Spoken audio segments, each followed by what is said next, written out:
flies into a spider's web. It wasn't until that whole Qyburn Cersei situation that when you said Most little houses birds, you're take talking wild about beasts children. as sigils, calling themselves bears, lions, or stags, as if a cloth banner could make them so. That isn't the way of House Tarly. Our sigil is the huntsman pulling his bow, and it isn't some idle fancy. As soon as a son of House Tarly can hold a spoon, he gets a bow. As soon as the boy can sit a horse, his father takes him on a hunt. They return with a stag, a buck, a boar, a brace of pheasant, even if it takes days. Even if it takes a week. Even if it takes the boy's whole life. Horn Hill is ours. A fitting home for one of the oldest and most honorable families of the Reach. Legend has it that Harlan the Hunter and Herndon of the Horn, two sons of Garth the Greenhand, raised the castle in the Age of Heroes, and shared a home and a wife for 100 years. Most of the great houses spout such nonsense about their origins. At least my family doesn't claim some long-lost ancient crown like the rest of them. House Tarly breeds soldiers, not kings. When House Gardner ruled the Reach, we served them well and loyally. When House Gardner died, and Aegon gave the Reach to their stewards, the Tyrells, we served them well and loyally. We know our place, even if the Tyrell women don't. When Aegon's son faced rebellion from the Vulture King of Dawn, my ancestor, Savage Sam Tarly, led the royal forces on a vulture hunt. Heartsbane, our ancestral Valyrian sword and the pride of our house, soon ran red from point to hilt with rebel blood. When Robert Baratheon rebelled against Aerys, I led the Tyrell van and handed him his only defeat in the war at Ashford. But a hunter knows that a moment's slip can... Oh, I guess I could just talk about it right here then. So when I'm recording this video, maybe like a week ago or something, I had said I was gonna do it when I get to my comments video, but then I was gonna ignore it, and I just kept going back and forth. I was gonna type it, but I guess I'll just say it here since y'all brought it up. Because I was talking about how did you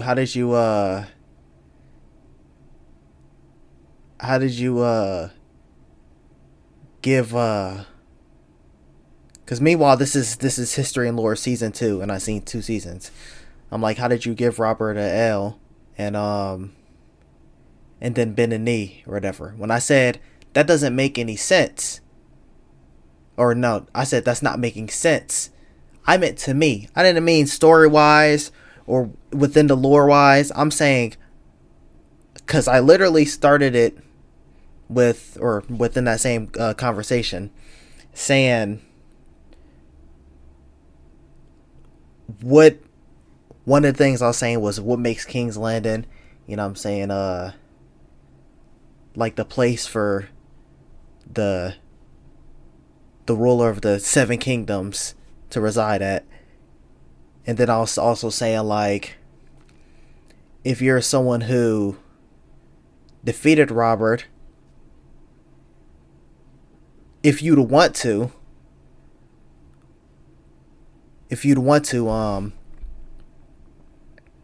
what stops you from wanting to rule? I was literally just asking because I don't know the rules of the world,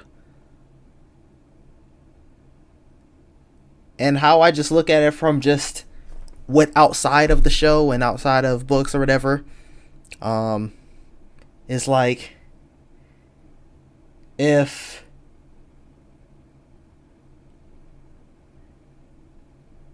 let's just say it's like some music festival or something.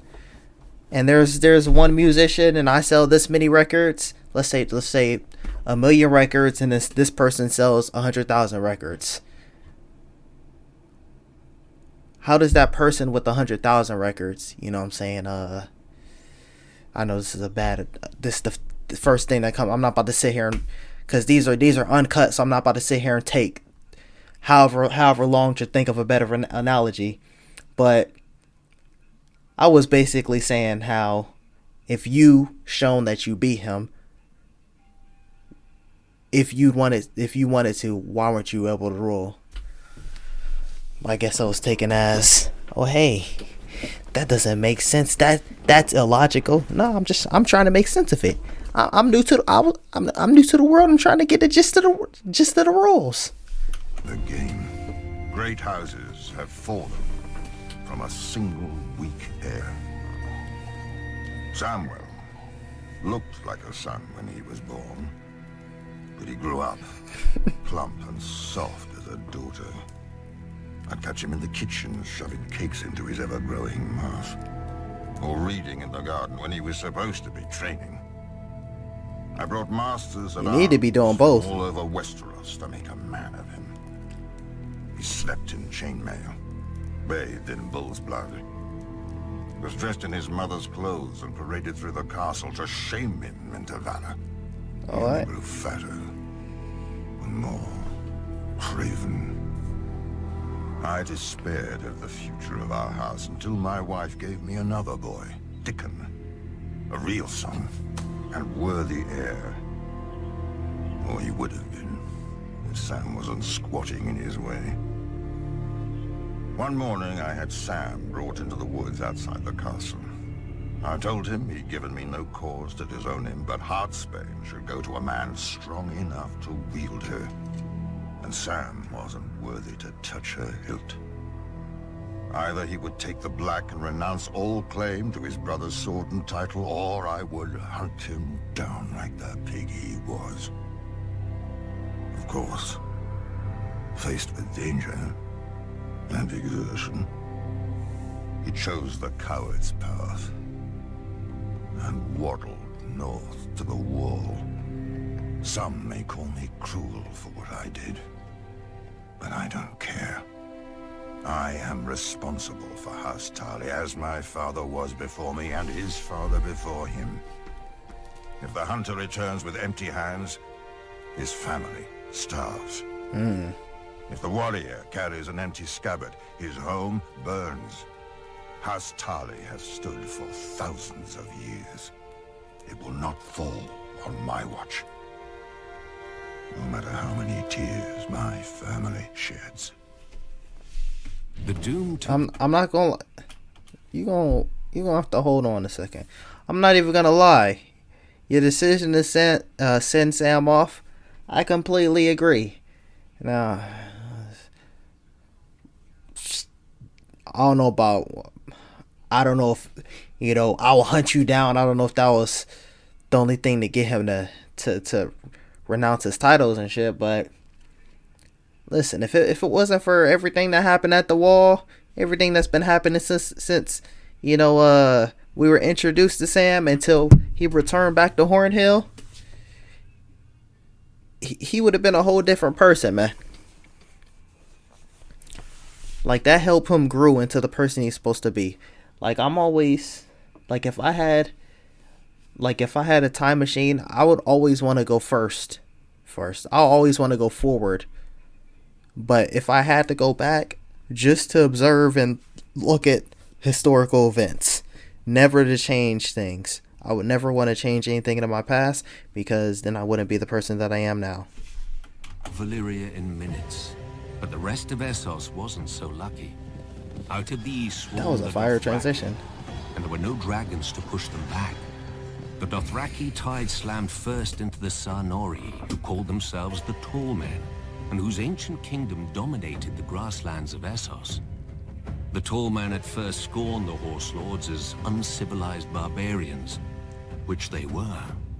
But Khal Mengo had united all of them into one Khalasar with one aim: to trample the world beneath their hooves and take other peoples as their herd. One by one, The cities of the tall men were overwhelmed. Still, they wouldn't unite against the Dothraki. Many didn't believe the tales of the rare survivors. No army could move so fast or strike so quickly. They didn't know that the Dothraki live in the saddle and have such command over their horses that they seem to have 4 legs, not 2. Where most archers fire from foot, the Dothraki fire from horseback.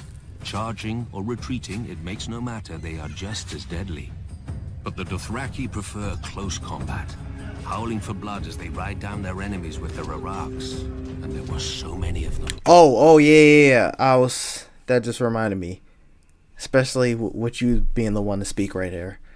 I was like, oh, during the whole, Tarly, little, bit. Basically, I was, like I said, there's 2 big projects I'm working on towards the future. One of the smaller, one is going to be a movie franchise, and one is going to be a show. The show, is like the biggest passion project is the movie franchise, and then right underneath is the show. The show, I was like doing some bios, and I was like thinking of like weapons the character can have, and I was trying to think of visualize Ser Jorah's sword. So I looked up his sword, and then first thing that popped up was the sword that he left behind, and then that's the one that Lord Commander gave to Jon. And then what was that one? That one's called like White Claw or something like that. I think it is. I forgot. I think it's called that. Something like that. And then underneath, one of the like 4 searches down says something about Heartsbane, and I was just like, you know what? I don't want to click. And then it's just like, well, this was Jon's sword until he gave it to blah blah blah, and then that person died. So I was just like, let me just fucking exit out before next thing you know, someone says some shit. When Khal Mango's son, But I was trying to see what it, laid waste to the waterfall city of Sathar, renaming it. I was trying to hopefully see a picture of the sword he currently has, and then led by a high king, see if it's what I was imagining. A great army to break the Khals once and for all, and met the Dothraki on what would ever after be known as the Field of Crows.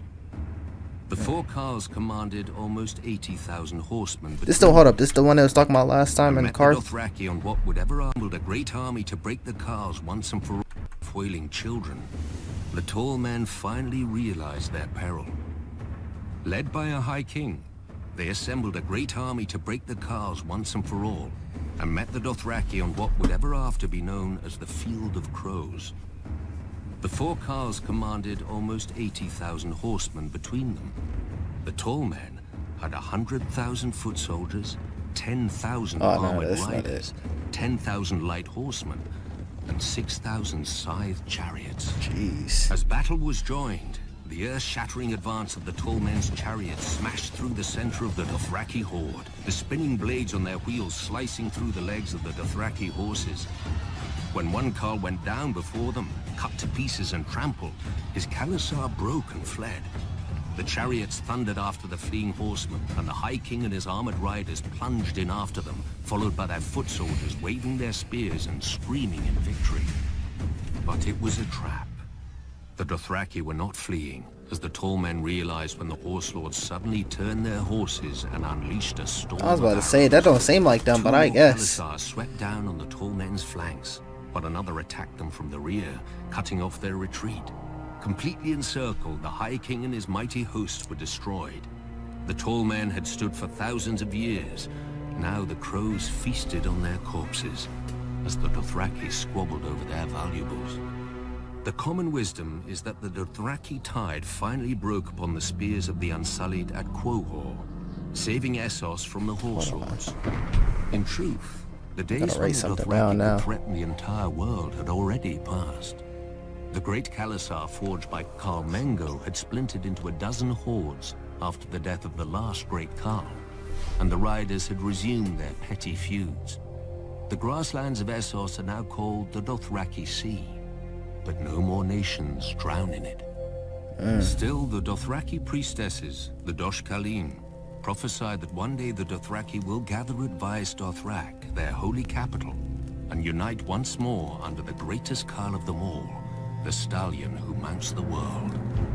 He will lead their people to the ends of the earth and grind all nations to dust beneath them. I knew a Khaleesi who the priestesses said would give birth to this stallion. She didn't. No doubt the Dosh Khaleen have made the same prophecy before and will again. World conquest is an alluring dream, but few who dream it ever wake to its reality. Yet could the Dothraki, united behind one great leader, conquer the world? I gotta keep this up until I remember. I laughed at the idea. Remember But what I'm gonna now, write.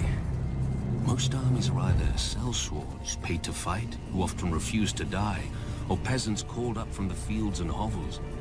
How long would those armies stand against the charge of 100,000 screamers howling for blood? How well would boiled leather jerkins and mailed shirts protect them when the arrows fall like rain? I wonder how it would be if the Dothraki was in Westeros, especially when Aegon pulled up, dude. Years ago, in the height of summer, Let's see. my father told my brother and me a story. He only told it once, and he refused to speak of it ever again. When he was a young man, in the year of the false spring, a great southern lord held the largest tourney Westeros had ever seen, in the largest castle Westeros had ever seen. Knights and lords from across the 7 kingdoms made their way, drawn by the spectacle and the size of the champion's purse. Even the king was rumored to be attending, though none had seen him in years. Ours is a small house, and my father had come only to be part of the magnificence, whose like he'd never see again. One afternoon, he was walking across the field, enjoying the warm spring day, when he was set upon by 3 squires. None were older than 15, yet all were bigger than him. This was their world, as they saw it, and he had no right to be there. They snatched away his spear and knocked him to the ground, cursing him for a frog-eater. Every time he tried to rise, they shoved him down and kicked him when he curled up on the ground. But then they heard a shout. "That's my father's man you're kicking!" howled the she-wolf. Lyanna Stark, the young daughter of Lord Rickard Stark, Warden of the North and my father's liege lord. Lyanna laid into the squires with a tourney sword, scattering them all. My father was bruised and bloodied, so she took him back to her tent to clean his cuts and bind them up with linen. There, he met her brothers, Wild Brandon, who led them, the quiet Eddard, and Benjen, who was the youngest of the 4. That evening, there was to be a feast in Harrenhal to mark the opening of the tourney, and Lyanna insisted that my father attend, as he was of high birth with as much a right to a place on the bench as any other man. I immediately She was forgot not easy it. to refuse, this wolf maid, so my father borrowed suitable clothes from Benjen and went up to the great castle. Under Harren's great roof, my father ate and drank with his fellow Northmen. A black brother beseeched the knights to join the Night's Watch, to snickers and smiles. Prince Rhaegar sang a song so sad that it brought tears to Lyanna's eyes. But when Benjen teased her for it, she poured wine over his head. Lord Baratheon drank down a night of skulls and kisses in a wine cup war. My father remembered a beautiful woman with purple eyes, who danced with Sir Barristan Selmy and several others.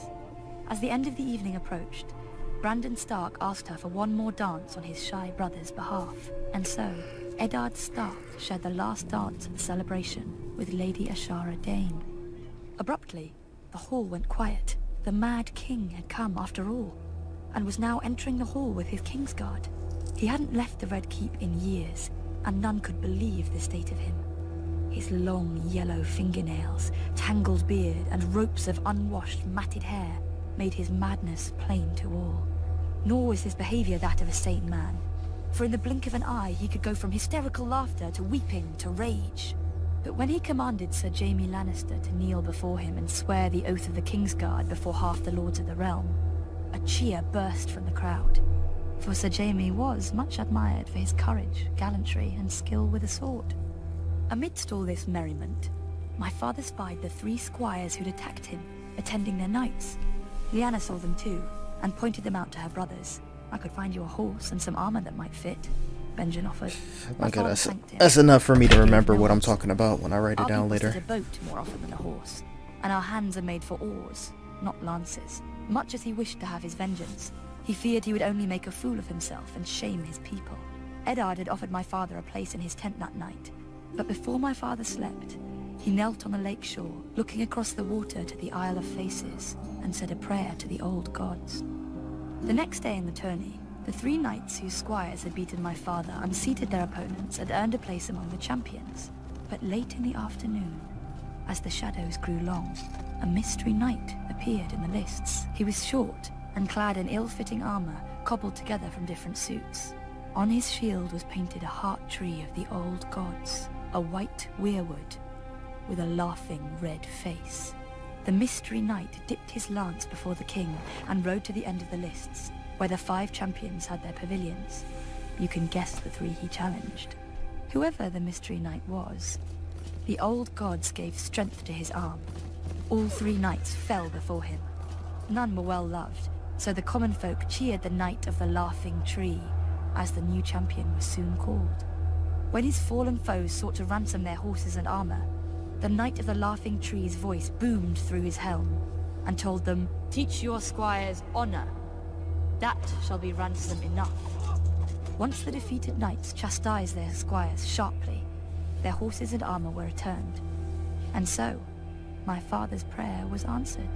The king was furious. In his madness, he suspected a traitor in his midst. Perhaps even the newly made Sir Jaime Lannister, whom he had already sent back to the Red Keep.